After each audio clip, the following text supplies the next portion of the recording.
Hermanos, qué privilegio es poder estar el día de hoy con ustedes, agradecido por todo lo que el Señor ha hecho. Hoy es el domingo que celebramos nuestros 80 años aquí en DFBC como iglesia, así que gloria a Dios por esos 80 años que tenemos para estar juntos. Gloria a Dios, ¿verdad? Ayúdenme a agradecer al Señor.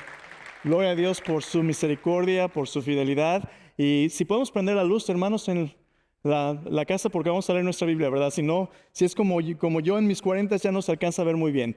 Let's get the lights on the house, please, so we can read our Bibles. 1, 2, 3. Aquí vamos, casi. In the house, not on the stage. ¿Listos? ¿Casi?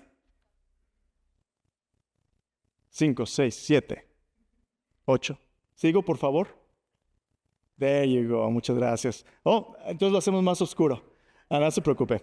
En 80 años, hermanos, muchas cosas suceden, ¿verdad? Muchas cosas suceden en 80 años. Yo solamente tengo aquí 7 años, no tengo 80 años, aunque a veces aparento como si fuera de 80, solo 7 años. Y en esos 7 años he visto al Señor hacer cosas increíbles en el ministerio que nos ha dado servir. No hace mucho tiempo, usted se acuerda, pasamos por la pandemia, por COVID, y qué difícil fue ese tiempo.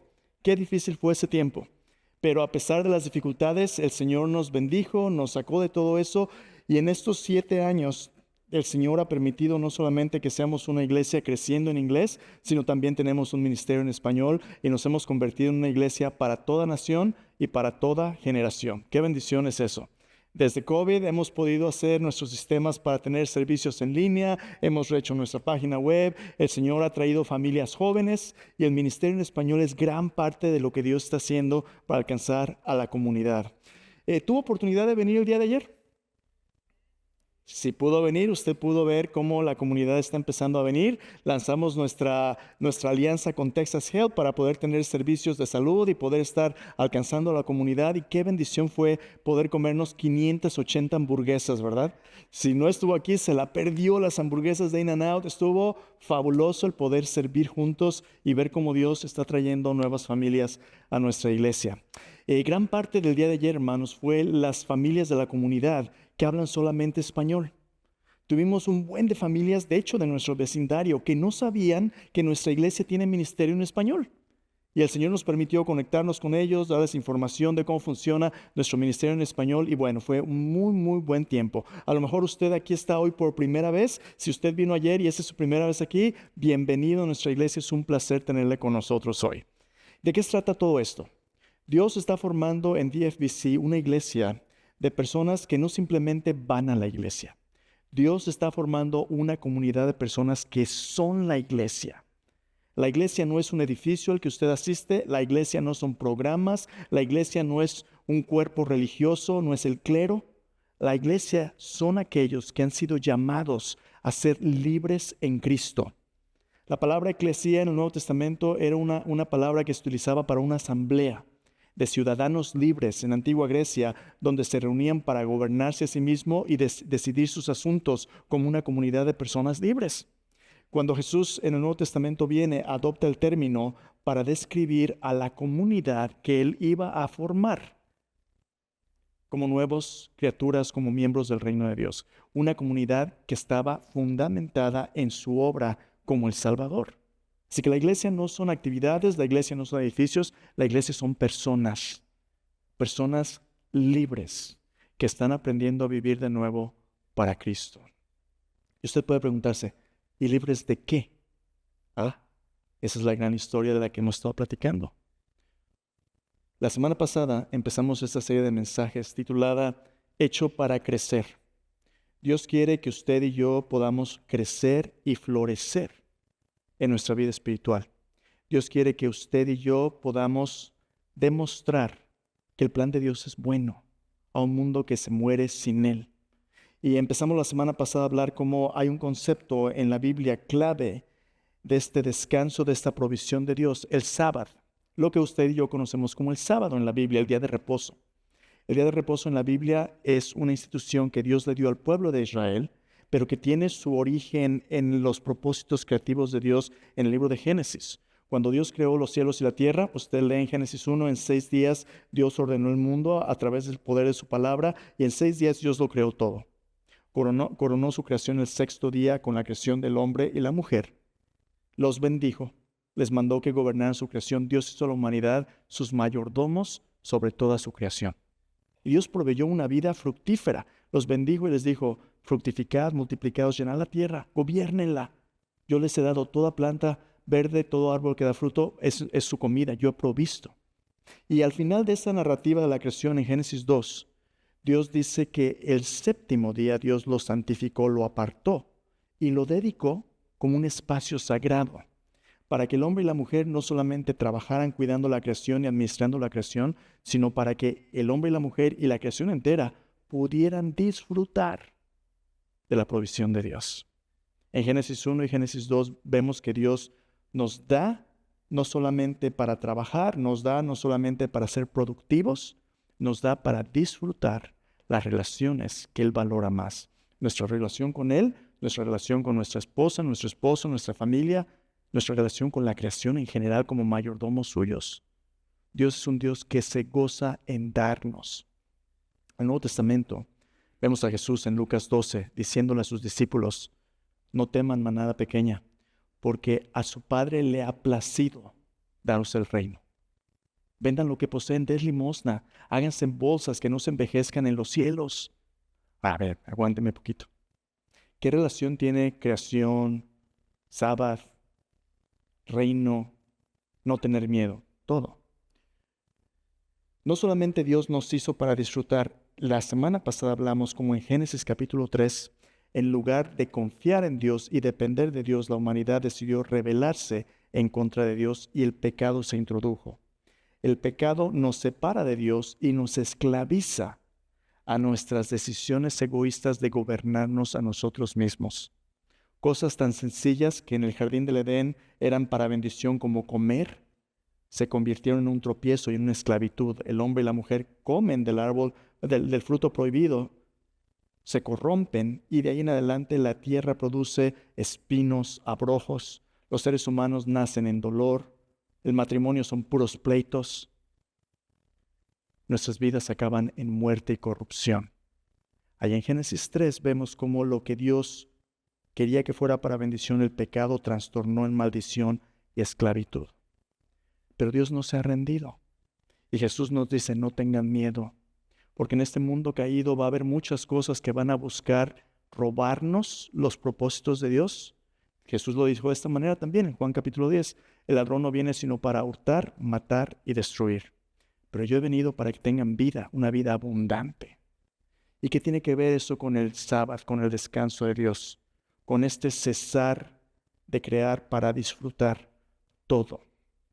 El sábado, Dios lo creó en Génesis como este espacio para que sus criaturas libres del pecado pudieran disfrutar de Dios. Pero después del pecado nos hemos convertido en esclavos, esclavos del pecado.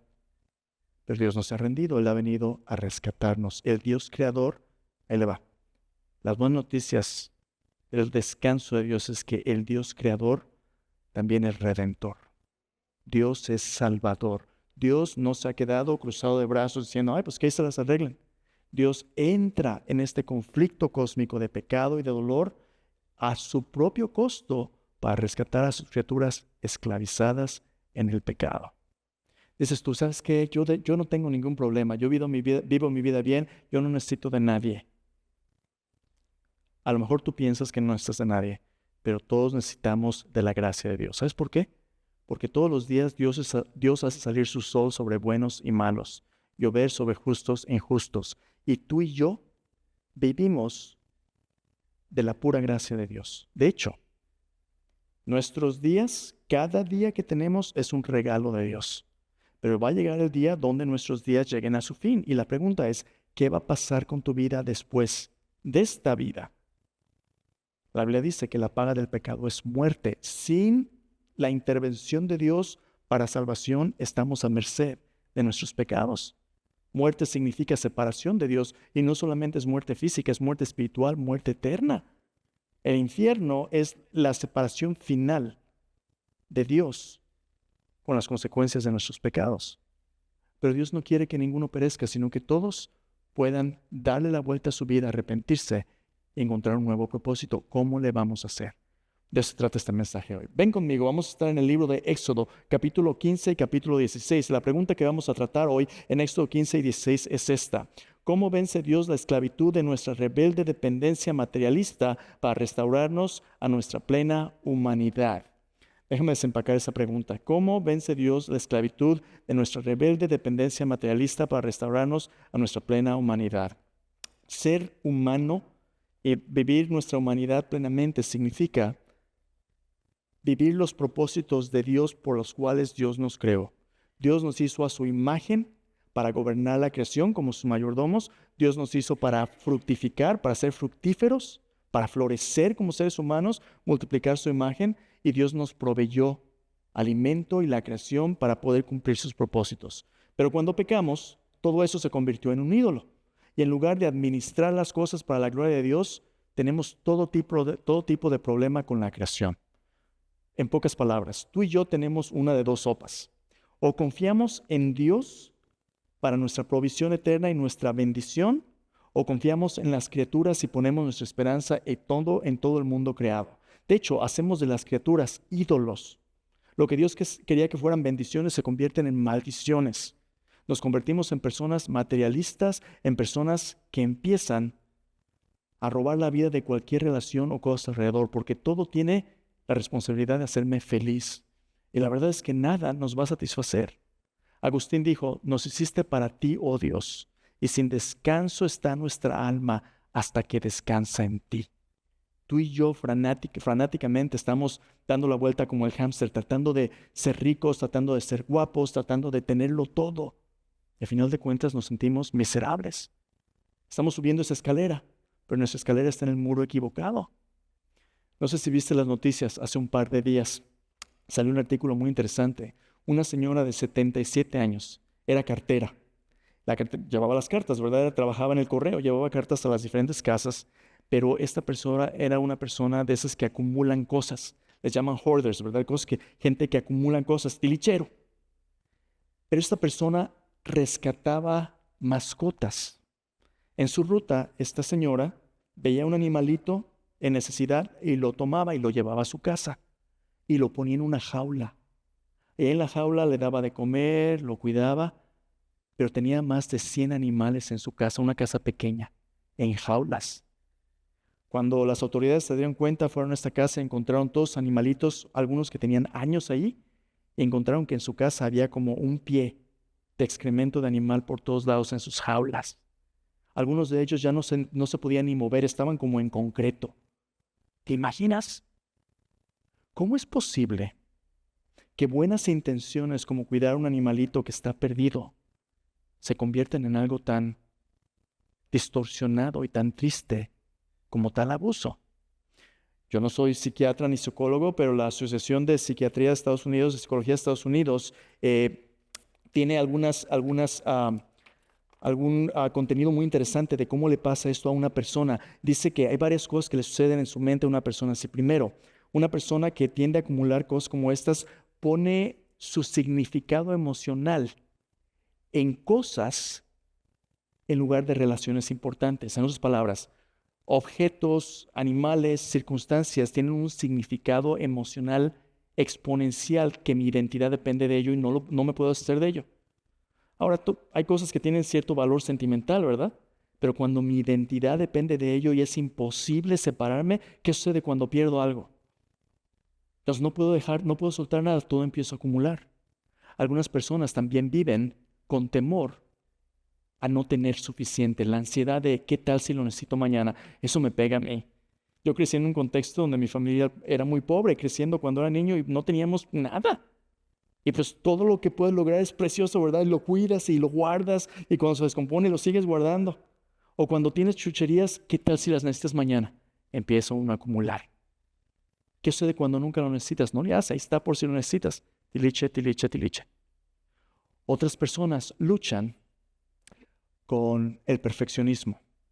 Quieren hacer todo bien organizado y que se vea de maravilla, pero como eso cuesta mucho trabajo, se empieza a acumular mañana. No lo hago poquito porque yo lo tengo que hacer bien. Si lo voy a hacer, lo voy a hacer bien, pero no tengo tiempo. Mañana. Y se vuelve algo fuera de control. Todo este tipo de circunstancias comienzan muchas veces con buenas intenciones, pero acaban creando cosas tristes, distorsionadas y destructivas. Hacemos lo mismo con la comida, ¿no? Nada de malo con comer, pero cuando la comida se convierte en mi consuelo, cuando la comida se convierte en un escape para el estrés, la desesperación, la tensión, cuando se convierte en la satisfacción última de mi vida, en la glotonería, ¿qué sucede? Hay un problema. El materialismo igual, la codicia igual más. ¿Cuánto quiere el rico para ser feliz? Un poquito más.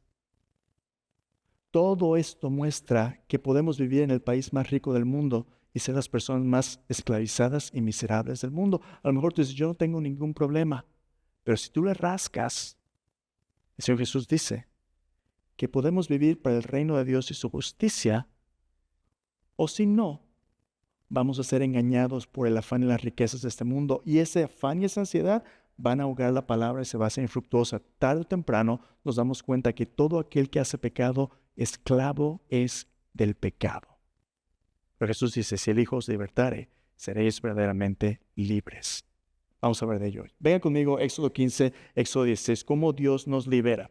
¿Qué tiene que ver esto con el sábado? Vamos a desempacarlo en un momento. La idea grande de lo que vamos a ver en Éxodo 15 y 16, a grandes rasgos, es esta.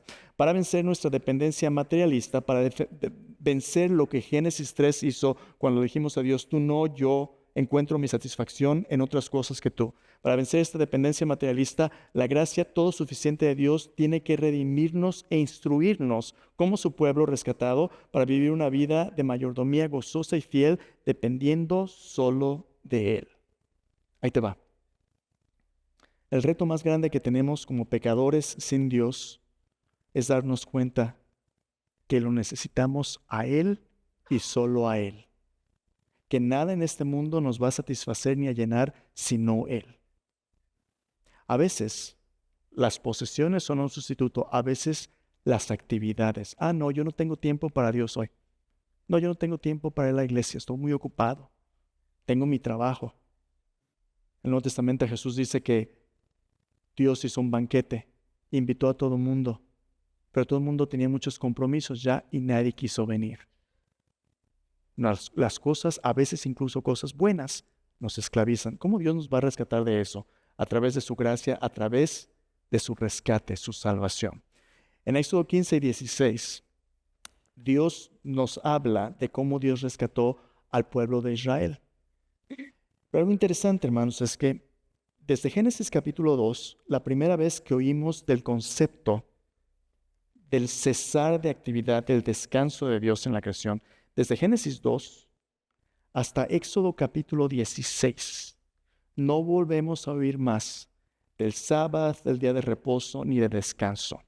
Desde Génesis capítulo 3 hasta Éxodo capítulo 16, vemos cómo las consecuencias del pecado crean una humanidad ajetreada, una humanidad distraída, una humanidad esclavizada, una humanidad violenta y abusiva con sus semejantes. En Génesis vemos cómo el primer fruto de la humanidad, Caín, mata a su hermano Abel. Después vemos el diluvio, violencia por todos lados. Vemos cómo la humanidad vez tras vez fracasa en vivir los propósitos de Dios. Luego en Génesis capítulo 12, Dios llama a la familia de Abraham. En secreto, en silencio, Dios empieza a hacer lo que humanamente no podamos hacer. Dios les da un hijo milagroso a una pareja de ancianos. Dios provee una esposa para Isaac milagrosamente. Dios provee 12 hijos para Jacob y su familia, su hija. Hace una familia y en medio del hambre terrible, cuando iban a perecer, Dios hace que José sea el segundo después de Faraón en Egipto. Dios lo hace el gobernador de Egipto. Milagro tras milagro, Dios está haciendo un camino para rescatar a una humanidad pecadora. Pero cuando llegamos al libro de Éxodo, lo que vemos en Génesis es esto. La humanidad vive los resultados del pecado. Espinos y abrojos le produce conflicto, muerte por todos lados. Y en Egipto, cuando entra la familia de Jacob a Egipto, los reciben con una alfombra roja como realeza por un tiempo. Pero después de que José muere y esa generación, dice, se levanta un nuevo rey que no conocía a José, un rey que no respeta a José ni su legado. Y este rey se convierte, el faraón, se convierte en un opresor y esclaviza a todo el pueblo de Israel. Ahí te va. Esta esclavitud es exactamente lo opuesto del plan de Dios en su creación en Génesis. En lugar de ser sus representantes que gobiernan la creación, ahora los seres humanos hacen de otros objetos. Y la cultura de Egipto era una cultura como las pirámides. Una cultura donde los muchos oprimidos proveen recursos para el que está hasta arriba. ¿Sabes quién está hasta arriba? Faraón. Faraón en Egipto se promueve a sí mismo como un dios. Y todo mundo es simplemente un recurso para él. Seres humanos son objetos, son esclavos. Sus niños son echados al río. No hay respeto por la vida que Dios creó. La dignidad del hombre es hecha a un lado.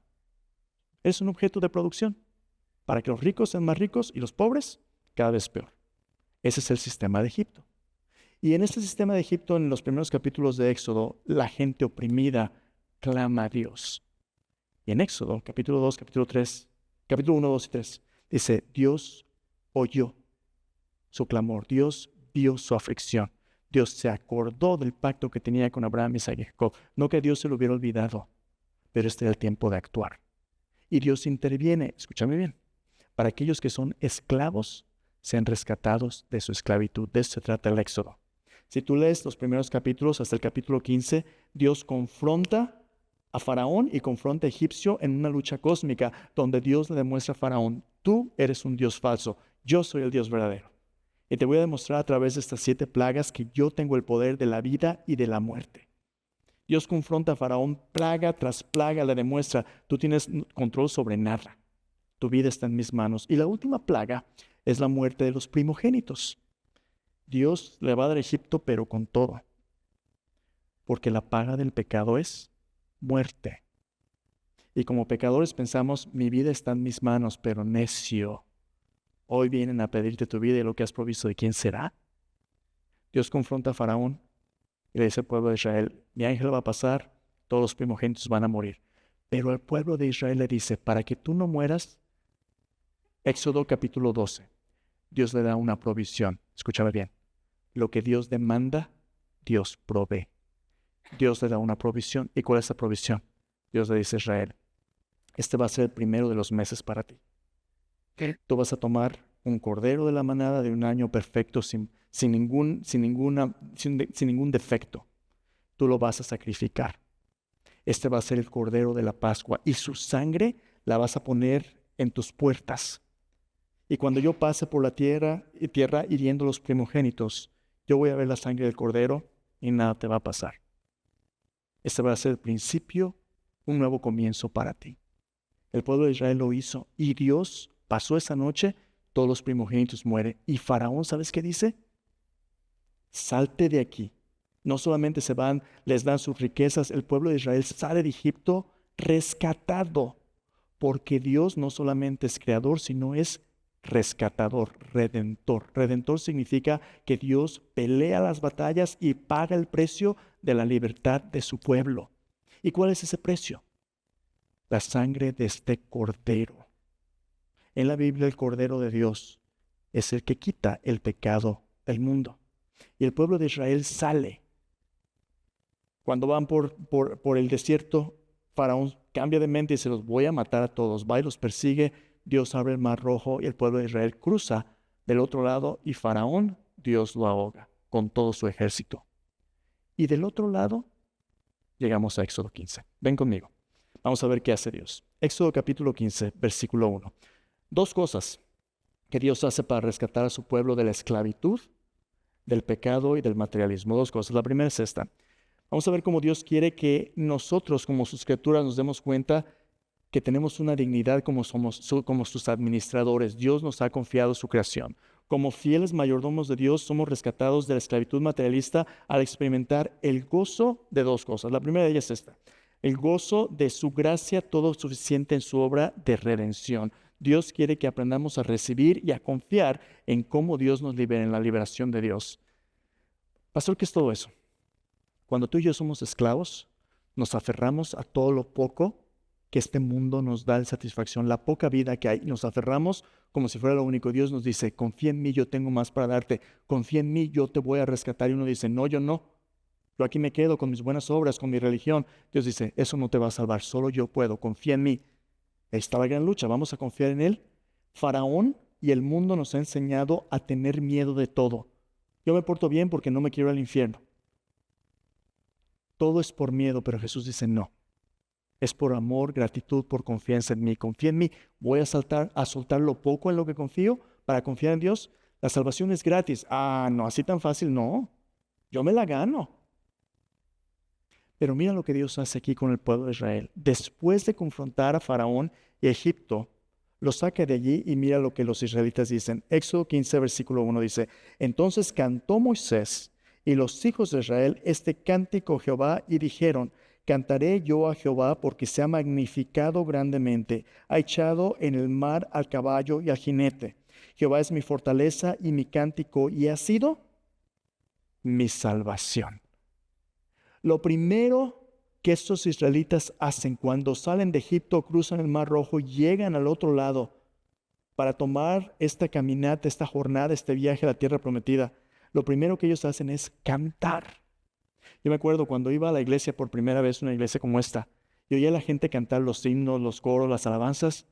Yo no estaba acostumbrado a eso.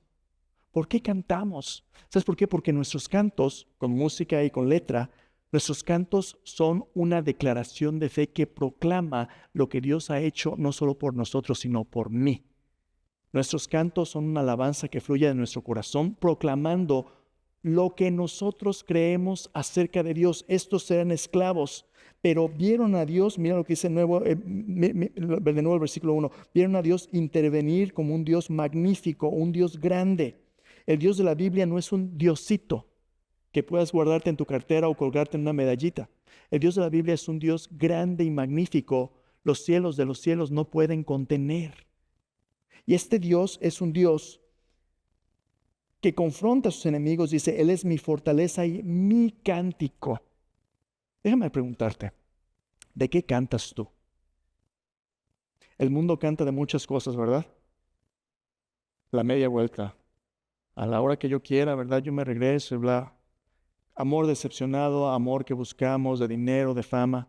Para el creyente en Dios, el Dios de la Biblia, no hay canto, no hay himno más grande que las obras de Dios. Dice, este Dios es mi salvación. En la Biblia, lo primero que Dios quiere hacer con personas que están esclavizadas es rescatarles, es salvarles. Y para poder salvarles, Dios interviene en este conflicto cósmico. Dios pelea en contra de los enemigos de Dios. Dios los confronta. Dios paga el precio. Y mira lo que sucede en la mente de aquellos que eran esclavos. Este Dios, que antes era nada más un pensamiento religioso, se ha convertido en mi salvación. En la Biblia la salvación no es algo, la salvación es alguien. Y este alguien es el Dios de la Biblia. Ring, ring, ring, ring.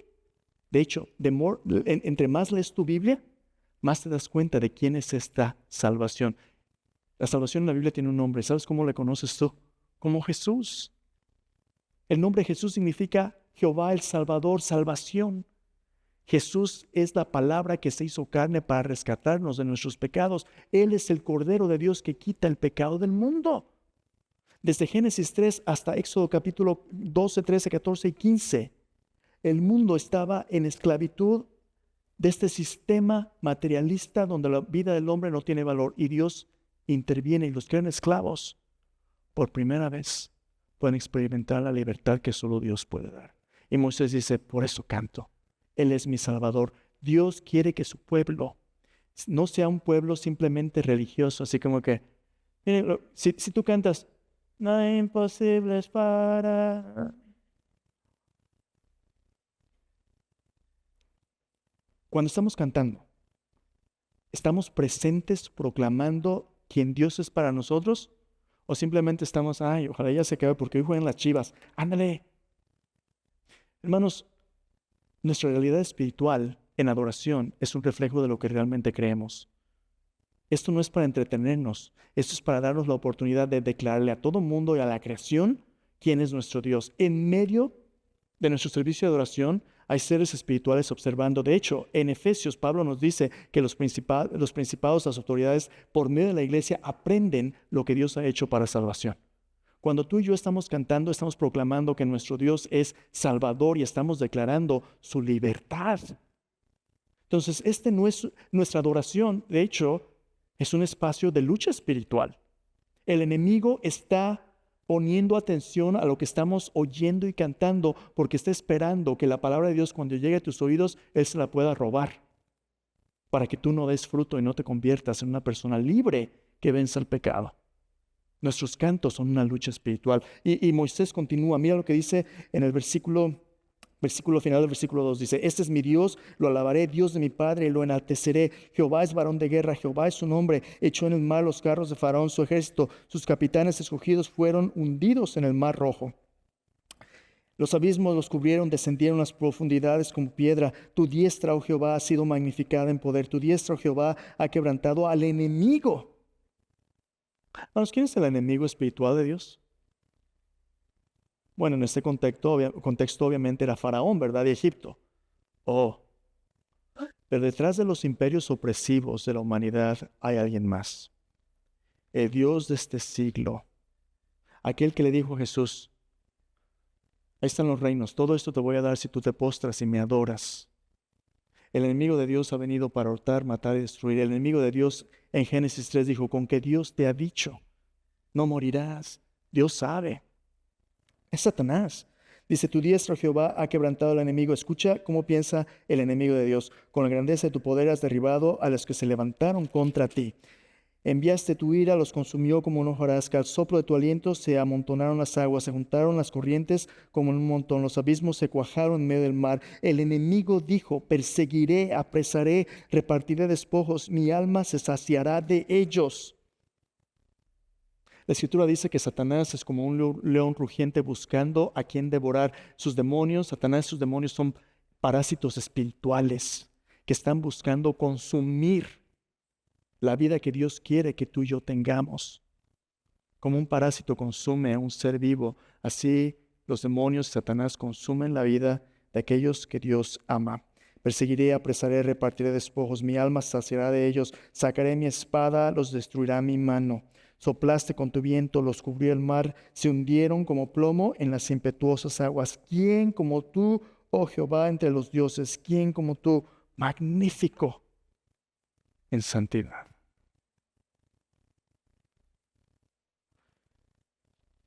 Desde Edén, Egipto, toda esta jornada era espinos, abrojos, esclavitud. Pero en Egipto Dios encuentra a su pueblo y los rescata. Este rescate es redención. Dios pagó el precio de nuestros pecados con el Cordero de Dios. Y Dios rescató a un pueblo para hacerlos, vamos a ver la semana que viene, para hacerlos sus mayordomos, reyes y sacerdotes. Porque el Dios que nos creó es el Dios que también nos rescata. Cuando tú lees toda tu Biblia, ves que estos dos grandes temas, la gloria de Dios a través de la creación y la gloria de Dios a través de la redención, hablan acerca de lo que Dios provee. Pero Dios provee para que nosotros podamos darnos de nuevo a Él. Mira, lo que te voy a decir vale tu tiempo y vale tu atención. Ven conmigo al libro de Apocalipsis. Apocalipsis capítulo 4, versículo 11. Al final de tu Biblia, toda la creación en el cielo adora a Dios justo antes de que Dios empiece a traer el juicio sobre la humanidad y consumar su plan. Y en Apocalipsis 4:11 hay un canto similar al canto de Moisés, donde toda la creación canta. Y mira lo que dice: Señor, Apocalipsis 4:11, Señor, digno eres de recibir la gloria y la honra y el poder, porque tú creaste todas las cosas y por tu voluntad existen y fueron creadas. Este versículo nos dice: Dios se merece la gloria porque Él nos hizo. Pero no solamente eso. En el Antiguo Testamento la acusación de Satanás es esta: no, pues si Él es el creador, es todopoderoso, Él te da, pues claro que lo vas a amar. ¿Cómo te le vas a poner al tú por tú? Pero si Él te quitara todo, ¿se merecería de todas maneras tu lealtad y tu amor? No. Piel por piel, todo lo que el hombre tiene dará por su vida. Dios provee como creador. Pero no solamente como creador, Dios provee también como redentor, como aquel que se da a sí mismo a pesar de la desobediencia de sus criaturas. Mira, si tú sigues leyendo, aquí en el capítulo 5, este Dios que es creador es también redentor. Versículo 9 al versículo 12. Mira lo que dicen la segunda parte del canto. Dicen: cantaban un nuevo cántico diciendo: digno eres de tomar el libro, de abrir sus sellos, porque tú fuiste inmolado, con tu sangre nos has redimido para Dios de todo linaje y lengua y pueblo y nación. Nos has hecho para nuestro Dios reyes y sacerdotes y reinaremos sobre la tierra. La visión de Juan del juicio de Dios son estos rollos que nadie puede abrir porque están sellados. Y Juan dice, el león de la tribu de Judá ha vencido, él los puede abrir. Y cuando Juan ve al león, dice, es un cordero sacrificado. Y este cordero que da su vida por sus criaturas es aquel que merece la gloria y merece hacer el juicio de Dios, porque con su sangre él nos redimió. Redimir significa comprar. Este cordero pagó el precio de nuestra libertad y dice, nos hiciste para ti reyes y sacerdotes. Lo que Dios manda, Dios lo provee. Pero mira cuál es el desenlace y el resultado de esta adoración.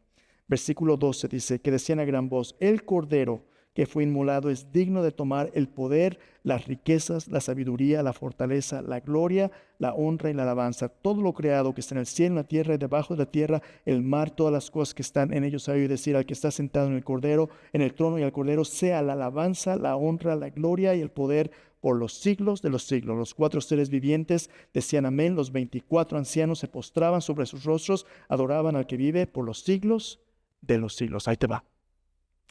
Cuando Dios nos salva y paga el precio de nuestra salvación y por fin nos cae el 20 de que podemos confiar en su gracia proveedora, ¿sabes cuál es el resultado de esto?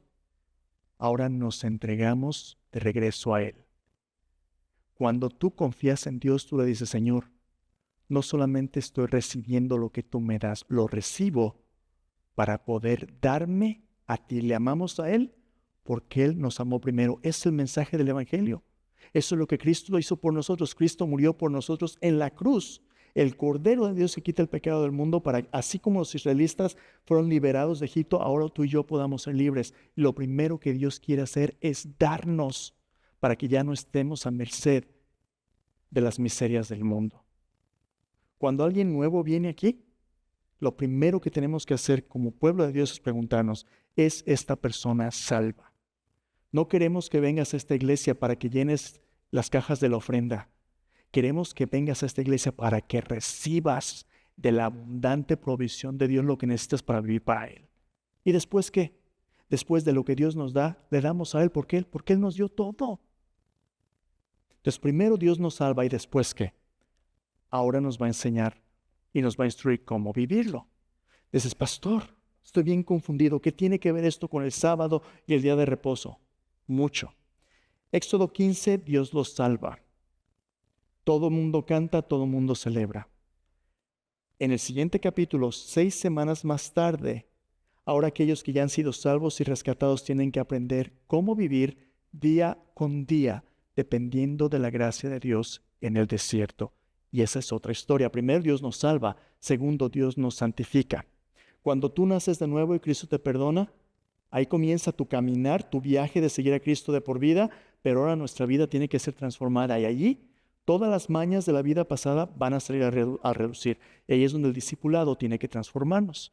Ven conmigo a Éxodo 16. Primero Dios nos salva recibiendo su gracia. Ahora su gracia, todo suficiente, tiene que santificarme, tiene que instruirme para aprender a recibir o confiar su provisión día con día. Como Jesús nos enseñó, danos hoy nuestro pan de cada día. Capítulo 16. Aquí es donde el sábado es tan importante. El sábado, dice 16. Partió luego de Elim toda la congregación de los hijos de Israel y vino al desierto de Sin, que está entre el Elim y Sinaí, a los 15 días del segundo mes, después que salieron de la tierra de Egipto. Toda la congregación de los hijos de Israel murmuró contra Moisés y Aarón en el desierto. Les decían los hijos de Israel, ojalá hubiéramos muerto por mano de Jehová en la tierra de Egipto, cuando nos sentábamos a las ollas de carne, cuando comíamos pan hasta saciarnos, pues nos habéis sacado de este desierto para matar de hambre a toda esta multitud. Y Jehová dijo a Moisés, he aquí yo os haré llover pan del cielo, y el pueblo saldrá y recogerá diariamente la porción de un día, para que yo lo pruebe si anda en mi ley o no. Mas en el 6º día prepararán para guardar el doble de lo que salen a recoger a cada día. Entonces dijeron Moisés y Aarón a todos los hijos de Israel: en la tarde sabréis que Jehová os ha sacado de la tierra de Egipto. A la mañana veréis la gloria de Jehová, porque él ha oído vuestra murmuración contra Jehová. Porque nosotros, ¿qué somos para que vosotros murmuréis contra nosotros? Dame una pausa. 6 semanas han pasado desde que salieron de Egipto. 2 millones de personas en el desierto. Los víveres que sacaron de Egipto ya se le están acabando. Y es un desierto. No es como que, ay, párate en el Walmart, recoge 1 litro de leche. No hay nada. ¿Cómo van a sobrevivir? Y la gente se empieza a acordar. Oh, pues por lo menos cuando me echaba para la calor con los cuates había carne asada. Ahora nada. Puras In-N-Out Burgers cuando nos va bien y cuando no. Terrible. Y empiezan a murmurar en contra de Dios, de Moisés, de Aarón. Dios nos sacó para matarnos. Los que cantaban, Dios es mi salvación, ahora Dios es mi sentencia. Y Dios, en esta primera ocasión, los instruye. Nota que Dios no les reprocha, Dios los instruye. Porque aunque tú y yo nos arrepentimos y venimos a Cristo, todavía venimos con todas las mañas de nuestra vida vieja. Venimos con todo tipo de luchas y Dios ahora tiene que enseñarnos a depender de su gracia día con día. No solamente para estar en el cielo para siempre, sino para vivir en la tierra hasta que lleguemos al cielo. Y lo primero que sale de nosotros es murmuración. Tu vida en Cristo no va a ser un camino por el jardín. Vas a tener que enfrentar todavía las luchas y dificultades. Pero en medio de ellas, Dios te promete: no te voy a dejar o desamparar, voy a proveerte. ¿Cómo? Dios le dice a Israel: voy a hacer que llueva pan del cielo. ¡Ay, chis! Dios acababa de abrir el mar rojo. Dios acababa de mostrar las plagas, pero aún así, aunque Dios hace milagro tras milagros en nuestra vida, todavía nos cuesta trabajo creer que Dios es real, ¿verdad? En nuestra caminata diaria a veces cuestionamos su bondad, y aquí está el pueblo murmurando. Y Dios comienza a instruirlos. Versículo 9 dice, versículo 10. Hablando Aarón a toda la congregación de los hijos de Israel, miraron hacia el desierto y aquí la gloria de Jehová apareció en la nube. Jehová habló a Moisés diciendo: yo he oído la murmuración de los hijos de Israel, háblales diciendo: al caer la tarde comerás carne y por la mañana os asaréis y sabréis que yo soy Jehová vuestro Dios. Y venida la tarde subieron codornices que cubrieron el campamento y por la mañana descendió todo en derredor del campamento. Fíjate qué bueno es Dios. Para la emergencia del hambre Dios les da carne una vez para que coman. Y después sustento diario. Primero la emergencia y después el ritmo que va a sostener. Versículo 14. Cuando el rocío cesó de descender aquí sobre la faz del desierto una cosa menuda, redonda, menuda como una escarcha sobre la tierra. Viéndolo los hijos de Israel se dijeron unos a otros: ¿qué es esto? Porque no sabían qué era. Entonces Moisés les dijo: este es el pan que Jehová os da para comer. Esto es lo que Jehová ha mandado: recoged de él cada uno según lo que puedan comer, 1 gomer por cabeza. 1 gomer es como 2 litros, medio galón por persona. Dice: conforme al número de vuestras personas tomaréis cada uno, para los que están cada uno en su tienda. Los hijos de Israel lo hicieron así y recogieron unos más, otros menos. Lo medían por gomer, no sobró al que había recogido mucho y no faltó al que había recogido más. Cada uno recogió conforme a lo que había de comer. Y les dijo Moisés: ninguno deje de ello para la mañana. Mas ellos no obedecieron a Moisés, sino que algunos dejaron de ello para otro día, y crió gusanos y hedió, y se enojó contra ellos Moisés.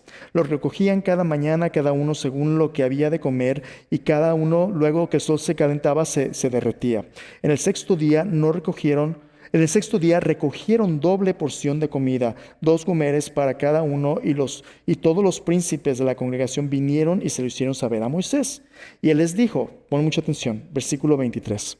Y él les dijo: esto es lo que ha dicho Jehová: mañana es el santo día de reposo, el reposo consagrado a Jehová.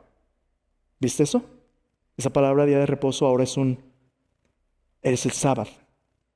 En Génesis es un verbo, es Dios reposó. Aquí se convierte en un sustantivo, una institución. Es el día de reposo, el reposo consagrado a Jehová, santificado. Lo que habéis de cocer, cocedlo hoy, y lo que habéis de cocinar, cocinadlo, y todo lo que os sobrare, guardadlo para mañana. Ellos lo guardaron hasta la mañana, según lo que Moisés había mandado, y no se agusanó ni hedió. Y dijo Moisés: comedlo hoy, porque hoy es el día de reposo para Jehová, hoy no hallaréis en el campo. ¿Qué tiene que ver esto conmigo? Todo. Ponle mucha atención. Dios los rescata de la esclavitud de Egipto, donde no tenían descanso alguno. Todos los días trabajaban, con o sin paja. Eran simplemente engranes en una maquinaria. La vida no tiene valor, tus niños acaban muertos en el río. Tú existes para satisfacer el deseo de Faraón. Pero ahora, los que eran esclavos, Dios comienza a reprogramarlos y les dice, así como los propósitos originales de Génesis 1 y 2, 6 días, tú vas a aprender a depender, que tu trabajo personal depende de mi gracia. ¿Cómo? Fíjate qué balance tan hermoso. Dios milagrosamente iba a proveer este pan del cielo todos los días. Pero tú no lo ibas ni a acumular, materialismo, no vas a depender de esto como si tu vida dependiera de cuánto tienes. Para los que eran más flojos, si a ti te gusta desvelarte y te levantas a las 2 de la tarde, dice, para la hora que te levantes se va a haber derretido, levántate temprano. Ve, recógelo. Dios les da ritmos donde sí tienen que poner cierto trabajo, pero su trabajo depende de la gracia de Dios y el milagro diario. 6 días tú vas a trabajar juntándolo, de acuerdo a tu necesidad. Danos hoy nuestro pan de cada día. El milagro de Dios es que todos los días en tu trabajo va a depender de Dios, pero también Dios te va a dar un día donde Dios te va a dar un milagro extra. Dios te va a mostrar que tu vida, a final de cuentas, depende de lo que Dios provee cuando descanses. Como esclavo, nunca tenías descanso. Pero como miembro de la familia de Dios, así como en Génesis, ahora Dios te trae a un lugar donde disfrutes de Dios, disfrutes de tu familia, donde todos en tu sociedad sean iguales. Y cada semana lo vas a hacer, porque ahí te va. Como vamos a ver la próxima semana, cada 7 años, tú no vas a plantar nada. Todo el año va a ser un tiempo dedicado a Dios. Todo el año sin trabajar, Dios te va a proveer los 2 años anteriores suficiente para 3 años más. Y cada 49 años, cada 50 años, vas a cancelar todas las deudas de todos. ¡Ah! Imposible. Para Dios es posible. Y el 7º día, cuando el 6º recababas doble, no se engusana, no apesta, no hay maná. Tú te vas a enfocar en lo que importa más. Te voy a decir por qué. Porque ya no eres esclavo. Ahora eres libre para declarar que tu vida depende de mi provisión. Hermanos, ¿cuántas veces tú y yo hacemos a un lado a Dios y decimos, yo ya no voy a la iglesia porque me consiguió otra chambita, porque mis niños juegan fútbol? Hacemos a un lado lo más importante, pensando que esto nos va a satisfacer solo para darle al traste después. Lo poquito más que ganamos lo acabamos echando en saco roto porque lo ocupamos mal. Si tú pones a Dios primero y su justicia, el resto viene por añadidura. Entonces, ¿qué es lo que Dios hace? Dios le dice al pueblo de Israel, primero te voy a salvar y luego te voy a instruir para que tú entiendas lo siguiente. Las cosas que te doy y el tiempo que te doy, todo depende de mí. Si no me crees, tú y yo, el recurso más precioso que tenemos no son las cosas, es tiempo. ¿Y cuántos de nosotros podemos controlar el número de días que tenemos? Jesús dice, ninguno puede añadir un codo a su vida. Cuando el fin de nuestros días llega, Salmo 139 dice, nuestros días estaban escritos en su libro antes que uno fuera. Cuando el fin de nuestros días llega, tú y yo le damos cuentas a Dios de cómo vivimos. Enséñanos a contar nuestros días, de modo que traigamos al corazón sabiduría. Salmo 90 dice, cuando tú te das cuenta que eres mayordomo de Dios, ahí comienza el darnos cuenta que nuestra vida es para Él. Déjame dejarte con esto. C.S. Lewis, un escritor espiritual muy bueno, lo resumió de esta manera. Cada facultad que posees, tu capacidad de pensar o de mover tus miembros en cada instante, te la ha dado Dios. Si dedicaras cada momento de tu vida exclusivamente a su servicio, no podrías darle nada que no le perteneciera ya. En cierto sentido, así que cuando hablamos de que un hombre haga algo por Dios, le dé algo a Dios, te diré de lo que realmente esto significa. Ahí te va el ejemplo. Es como si un niño pequeño fuera a su padre y le dijera, papá, dame 6 pesos para comprarte un regalo de cumpleaños. Claro que el padre se los da y se alegra con el regalo. Todo es muy bonito y correcto, pero solo un idiota pensaría que el padre sale ganando con la transacción. Lo que tú y yo le damos a Dios, sea nuestra alabanza, nuestro tiempo, nuestras ofrendas, nuestro servicio, no le da nada que Él no tenga. Pero como cuando un niño pequeño nos da un regalo como padres, cuando tú se lo ofreces voluntariamente, ¿sabes qué le está diciendo a Dios? Señor, yo te amo porque me amaste a mí. Por eso, Dios concede a su pueblo el privilegio de dar, no para enriquecerse Él, ya que Él es el dueño de todo, sino para experimentar el gozo de compartir lo que valoramos con quienes amamos. Así como Dios se goza en darnos, Dios quiere que experimentemos el gozo de dar.